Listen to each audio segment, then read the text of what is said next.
Everyone says just walk 10,000 steps a day and you'll lose weight. But what if they're wrong? Where did that number even come from? And what if you're walking only 4,000 or walking 12,000 and you're still not losing fat? Well, here's the truth. Weight loss isn't about the perfect step count. It's about the right one for you. In this video, I'll break down how many steps you actually need to start burning fat, what happens at different step levels, and how to figure out the right goal based on your body and lifestyle. Plus, I'll show you the one mistake that keeps people walking a lot and still not seeing results. And what if you've already been walking?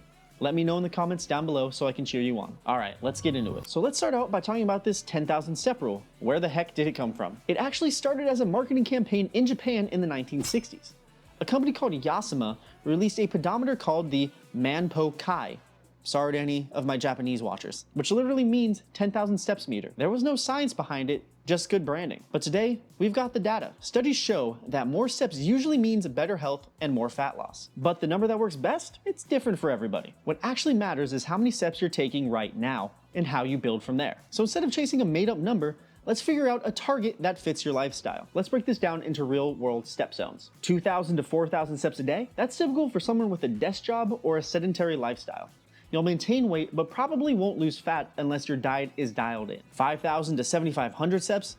That's progress. You're moving more, burning more, and setting yourself up for a steady weight loss, especially if you're eating better. 8,000 to 10,000 steps? Now that's the sweet spot for most adults. You're burning around 300 to 500 extra calories a day, boosting your metabolism, and even lowering stress hormones. Now 12,000 or more, this is where the transformation happens. You're increasing insulin sensitivity, you're reducing inflammation, and speeding up fat loss, if your nutrition supports it. But, and this is important, steps alone aren't everything. In fact, here's where most people go wrong, and we'll talk about that in just a second. Don't guess, test. Here's how to find your personal step goal in under 2 minutes. Step 1, track your baseline for 3 to 5 days. Just use your phone or smartwatch. Let's say you average 400 to 300 steps a day. Week 2, add 1,000 to 2,000 steps per day, week by week.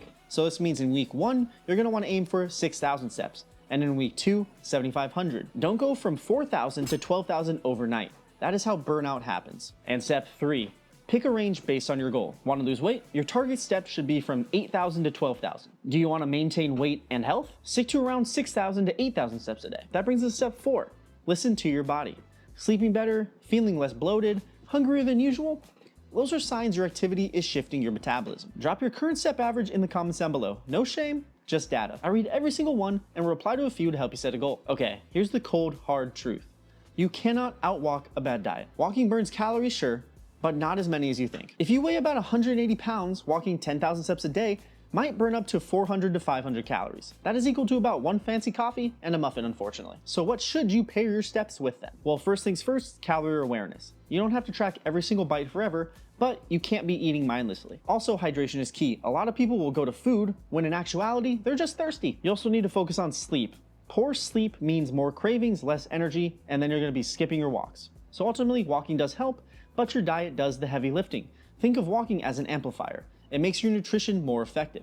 Let's go over some ways to make your walking easy to stick with. Here are some no-stress ways to hit your daily step goals. Take calls while you're walking around your house. Park further away from where you're going on purpose. Always take the stairs when it's safe to do so. Go for short walks after lunch or dinner. These are going to be great to help regulate blood sugar as well. Another amazing way to get more steps in is to make it fun. Use an app like Pacer or put your streaks on a whiteboard somewhere. Celebrate each week when you've hit your daily step goal. And remember, you do not need to be perfect. 70% consistency beats 100% burnout every single time. So that brings us back to our original question.